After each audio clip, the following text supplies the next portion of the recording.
ఇప్పుడు అనేక మంది కూలీలు ఇక్కడ పనిచేస్తారు, తర్వాత కొన్ని రోజులు వేరే చోట పనిచేస్తారు. ఫర్ ఎగ్జాంపుల్ నెల్లూరు జిల్లాలో ఈ ఏది క్వాడ్జ్ గనులు, ఆ గనుల్లో ఉన్నటువంటి కూలీలందరూ అక్కడ పనిచేసిన తర్వాత పక్క రాష్ట్రాలకు పోతారు. ఒకవేళ ఇప్పుడు అట్లా వెళ్ళిపోయిన వాళ్ళు బోల్డ్ అంతమంది ఉన్నారు. అట్లా వ్యవసాయంలో ఇక్కడ దొరికినప్పుడు ఇక్కడ చేస్తారు, లేకపోతే తెలంగాణ వెళ్తారు, లేకపోతే కర్ణాటక వెళ్తారు, లేదా ఛత్తీస్గఢ్ వాళ్ళు అట్లాంటి వాళ్ళు ఇక్కడికి వస్తుంటారు. వీళ్ళందరికీ రేషన్ కార్డు ఉండాలి, ఈ కేవైసీ సెట్ చేయాలి పిల్లలతో సహా. దేశంలో ఎక్కడికి వెళ్ళినా సరే అక్కడ రేషన్ ఇవ్వాలి అన్నది సుప్రీంకోర్టు ఆర్డర్. అది అమలు చేయడంలో ఎప్పటికప్పుడు విఫలమవుతున్నారు. తాజాగా సుప్రీంకోర్టు సీరియస్ ఆగ్రహం వ్యక్తం చేసిన నేపథ్యంలో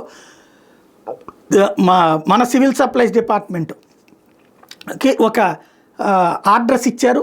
మునపటి మార్గదర్శకాల ప్రకారం అన్ని జిల్లాల కలెక్టర్లు మరియు జిల్లా పౌర సరఫరా అధికారులకి తెలియజేయడం ఏంటంటే, భారత ప్రభుత్వ ఆదేశాల ప్రకారం గౌరవనీయమైన సుప్రీంకోర్టు ఇచ్చినటువంటి తీర్పు మేరకు 31 మార్చి 2025 అంటే ఈ నెల 31 లోపు మిగిలిన అన్ని లబ్ధిదారులకి ఈ కేవైసీ ప్రక్రియ పూర్తి చేయాలి.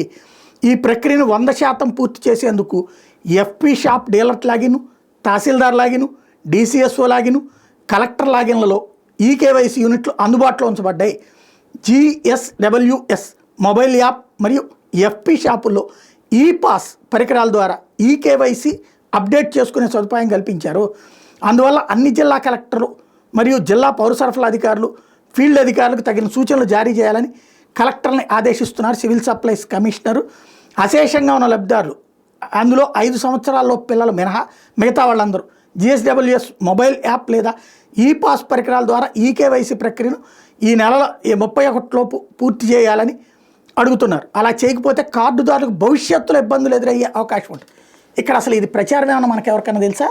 ఈ కేవైసీ పూర్తి చేయకపోతే రేపు రేషన్ రాదట, రేషన్ కార్డు వాళ్ళు ఇబ్బంది పడతారట. ఇది పౌర సరఫరా శాఖ అధికారి రాష్ట్రంలోని అందరు కలెక్టర్లకు చెప్తున్నారు. మీడియాకి తెలియదు, ప్రింట్ మీడియాకి తెలియదు, ఎలక్ట్రానిక్ మీడియాకి తెలియదు, ప్రభుత్వం దీని మీద అడ్వర్టైజ్మెంట్ ఇవ్వదు, ప్రజలను ప్రోత్సహించదు. అప్పుడు ఏమవుతుంది? రేపు ఆగిపోతే కేంద్రం మీదకి తోసేస్తారు. ఇది అసలు లెక్క.